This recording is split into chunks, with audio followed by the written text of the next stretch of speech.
and I have taken the liberty of designating myself as your anytime piano teacher friend. I love to think about the human condition and how that shows up in the music studio. You too? Oh, good. Let's link arms together and move beyond the status quo so we can build valuable musical experiences that impact our students for a lifetime. Sound like a plan? Excellent. Let's get on with the show.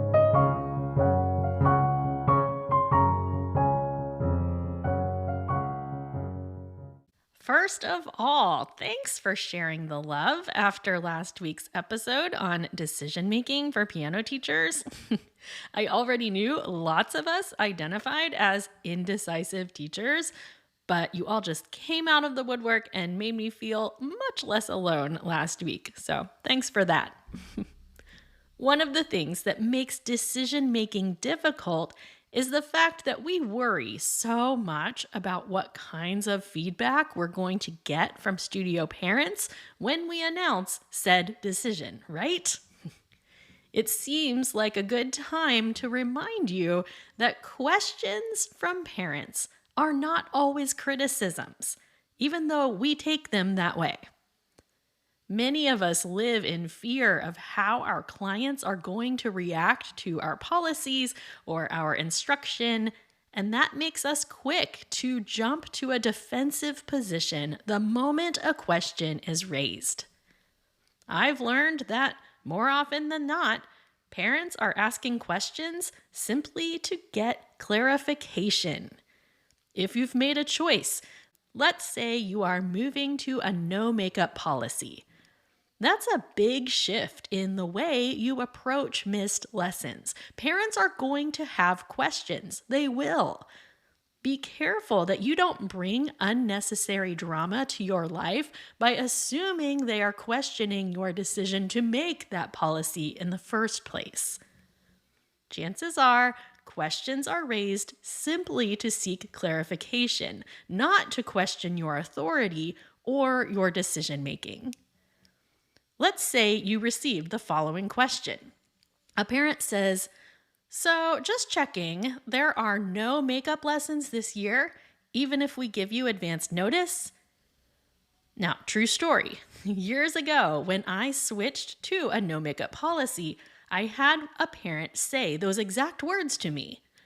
I felt my fists clench up, I steeled myself for conflict, I got ready to defend my position because, after all, I just knew someone was going to challenge this, right? And just as I was preparing to give her the speech that I had been practicing for this very moment of pushback, she said, "I just wanted to make sure I understood so I didn't bother you with requests that I already knew the answer to." Some parents just get it, and we love them for it, right? Now, of course, there will be parents who question your decisions. That's inevitable too. You might get asked the same words I just said, but in a completely different tone. Like they might say, "So just checking, there are no makeup lessons this year, even if we give you advanced notice." There are always going to be boundary pushers in our world. That's just part of working with people. Being questioned about your policy does not mean that you made the wrong one. Because remember, most of the time, there are not right and wrong decisions. There are just decisions. So take the moral qualifiers out of this. Many people, myself included, subscribe to a philosophy that life favors those who are willing to ask good questions, right? It's that whole adage of, it's free to ask, right? So hear me. Someone questioning your policy does not mean they're going to quit. It's very possible that they are trying to feel you out and trying to decide just how committed you are to this choice, but that doesn't mean they're ready to walk out of your studio.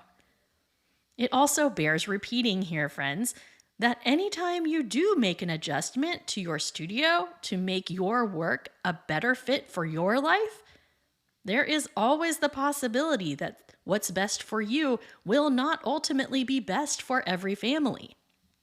Losing students over a new policy is discouraging, I know, but it does ultimately work for your good because you get to bring new students in with these expectations from the start.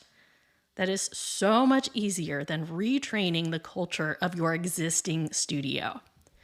So anyway, here's the crux of today's episode. If a parent questions a decision you've made, it's really important we don't take it personally. I know, that feels impossible to do, but it's really important. Instead of taking questions or challenges as a personal affront, I need you to look at them more objectively as feedback. Questions are information. So if a parent questions something, like seriously questions it, take note. And if 12 parents seriously question the same thing, okay, that's pretty convincing data, right?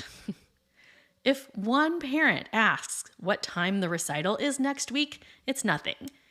If half of your studio is asking you, you can take that as a note to communicate the recital details better than you already do.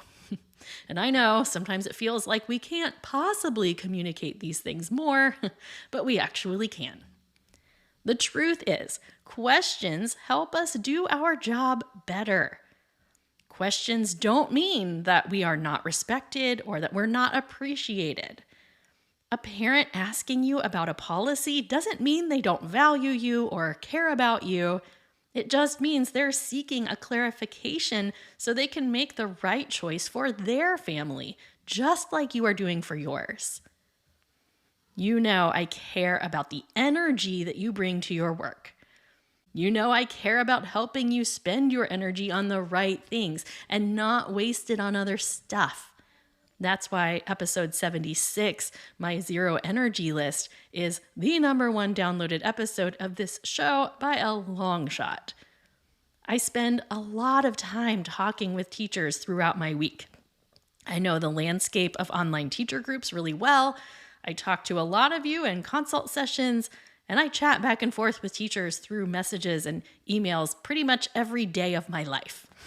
I just have to say, these emotional reactions that we are prone to in teacher world, this immediate jump to the defensive anytime we are asked a question, that energy is not serving us, and it's not serving our students.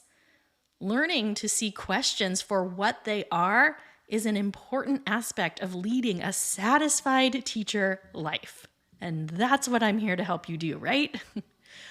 There are several reasons that we are quick to take offense when questions arise, and I think naming those reasons is really the first step to handling questions better. So first of all, we've all spent a lot of time sweating over how our studios will react to decisions that we've made, even little things. Many of you listening are great at dreaming up worst-case scenarios and dramatic reactions, right? We think we know exactly who is going to challenge us and exactly what they're going to say. I know, I do it too. We wind ourselves so tight over the what-ifs of our choices. We stage confrontational conversations inside our minds, preparing our comebacks that feel so certain on the horizon. Then, when that first question comes back to us, however innocent it is, we assume our worst fears are coming true and we prepare for combat. Again, I say, questions are just questions. I want you to train yourself to repeat that in your mind every time a student or a parent asks you a question. Remind yourself, it's just a question. That said, questions do carry with them a layer of feedback that can be helpful if we pay attention. Maybe we weren't as clear in our explanations as we thought we were. That's good to know. Maybe we emailed out an incorrect date. Thank goodness someone questioned that so we can fix it. Maybe the question asker thought of something we didn't think of. That happens. Maybe their family dynamics are changing and you didn't know it. Well, now you do. All of these things are possible, and none of them are a sign of danger on the horizon. None of them are a sign of being disrespected or undervalued. These scenarios do not mean your professionalism is being questioned or your integrity. So, repeat after me. Questions are just questions. Here's another reason we react emotionally to questions. This one's kind of tricky to put into words, but I'm going to give it my best shot. Sometimes we've built relationships with certain students and certain families where we come to expect they are not being honest with us. We've all had families who never seem to give us the whole truth, right? For a million different reasons, we always get the impression that they aren't telling us what they really want to tell us. In extreme cases, they can respond in passive-aggressive ways, and maybe they even act out in tiny microaggressions. Since we are busy teachers locked into a routine, sometimes we just come to expect it from those families and we deal with it rather than confronting it. And little by little, we become jaded to every interaction we have with that one family, and we just carry on like it's normal and to be expected. The thing is, these kinds of relationships in the studio are poison. They leave us carrying a lot of unnecessary negative energy around because it's always humming in the background, and it makes every communication more difficult. That does not lead to a happy teacher life, my friends. These are the families whose questions send us most over the edge, right? And if that scenario sounds completely foreign to you, I'm so happy for you. But I promise there are many teachers listening who understand exactly what I'm talking about. And this is a bigger problem than just overreacting to questions. Since my top priority for my studio is to build an environment of symbiotic relationships, a place where all parties involved feel like they're appreciated and benefiting from this experience, I've learned that I have to nip that stuff in the bud the moment I see it.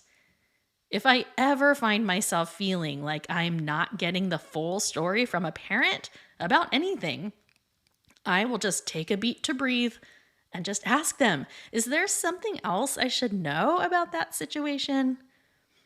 If I feel passive-aggressive behavior boiling up, like, I don't know, maybe a student showed up 10 minutes early last week, so I asked them to go wait in their car until their lesson time, and then the next week the parent shows up and holds their phone up in my face and says, look, it's 4 o'clock, we didn't arrive a single minute early today.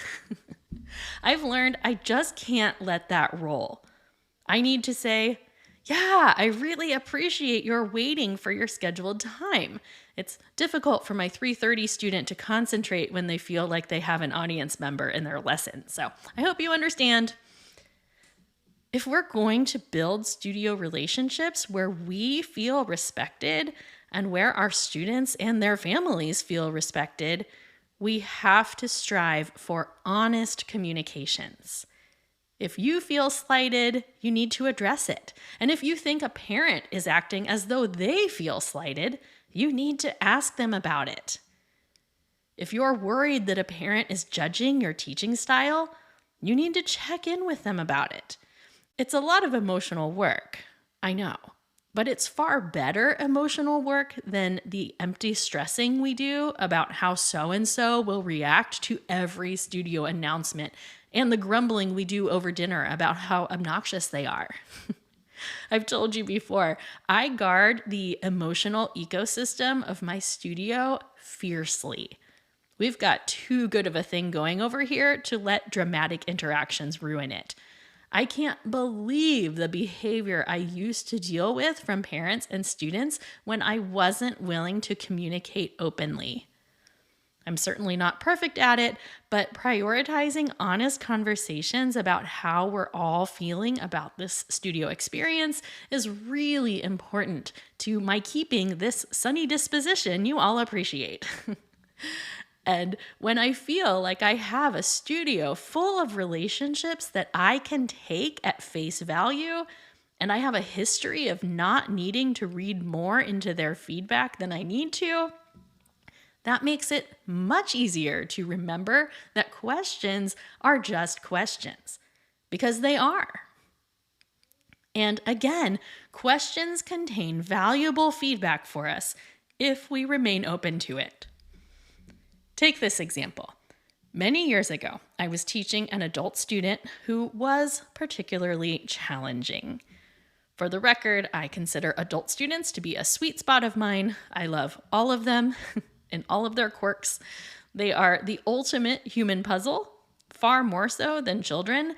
And I think I've made it clear that figuring out the person in front of me is my very favorite part of this profession.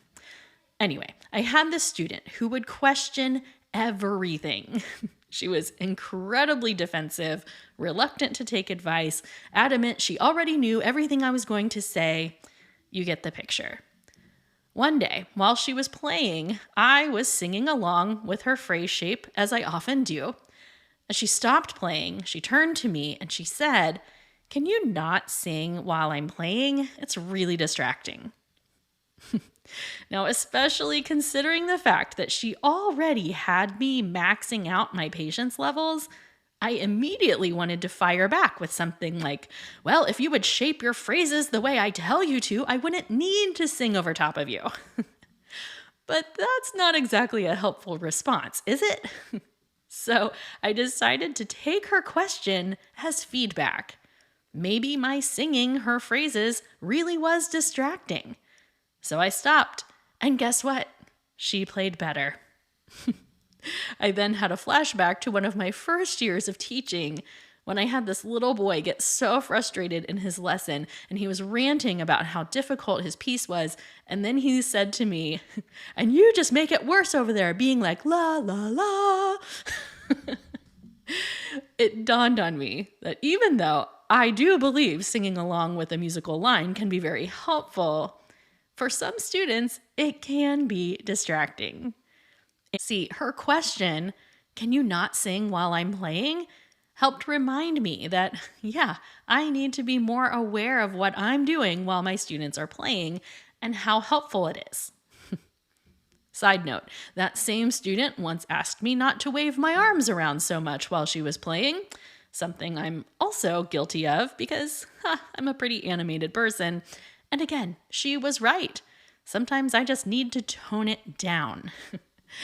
It's humbling, but I was able to take her questions as feedback and make improvements to my teaching. I want you to really think about this for a moment because it would have been so easy to blow off her question and write it off as her being rude and dismissive. Especially with her overall approach to our lessons, it could have easily been chalked up to yet another challenging remark she made. But instead, I thought about it. I considered the possibility that maybe she was right. And as it turns out, she was. I think about that interaction often while I'm teaching still today. And I'm thankful to have learned the lesson not to just mindlessly sing along with my students' phrases. I'm much more selective about when and how I do that now. Here's another example. Let's say Johnny's mom asks me if I can provide more details in his weekly practice assignment. She says he doesn't know what to work on at home and they would appreciate more details. Now, what does that really mean? It does not mean she thinks I'm an unqualified hack. It doesn't mean that she is disappointed in my teaching or this experience. What it means is that practice time is not going the way mom expects it to. It means there's a disconnect between what Johnny is doing at home and what she expects to see and hear. It means I should consider the notes that I'm sending home more carefully. Because could I be more specific? Probably. If I think I'm doing an adequate job, then we probably need to have a team conversation, Johnny, mom, and I, to iron out our vision for at-home practice and make sure we're on the same page. Maybe we need to have a bigger picture conversation about what practice at home looks like overall, instead of expecting me to write down every detail. I could go on and on with examples, but I hope today's ramblings have helped you realize that questions should be embraced in your studio. Contrary to what we tell ourselves, parents who ask questions are not trying to belittle our expertise. They are usually not trying to undermine our authority. And the occasional parents who are, well, guess what? Those questions are also feedback. If a parent or a student is truly seeking to insult or undermine you through their questions, that is data telling you that this is an unhealthy studio relationship and there are much bigger issues on the table than the questions being asked. But again, those are very exceptional circumstances. By and large, if a parent is still paying for lessons, they trust you. Please remember, we deal with the 3 things humans value most. We deal with people's children, their money, and their time. Children, money, and time. We are all very protective of those 3 things, more so than anything else. So we are going to question anyone who is directly involved in those things from time to time. If you can shake off the temptation to take questions as a personal affront and ask yourself what information you can glean from this inquiry, you will be on your way to a much happier, less dramatic teacher life. And I think we can all be on board with that, right? Let's toast our way out of here, and then we will celebrate a new teacher friend of the week. Studio music teachers from all around the world. Today, we acknowledge the fact that we would much rather be the one asking the questions than the one receiving them. And yet, since questions will inevitably come our way, we will move forward with resolve to meet questions with a deep breath, an open mind, and wisdom to avoid reading more into the question than is really there. May we all seek to embrace questions as information. Nothing more and nothing less. Hear, hear.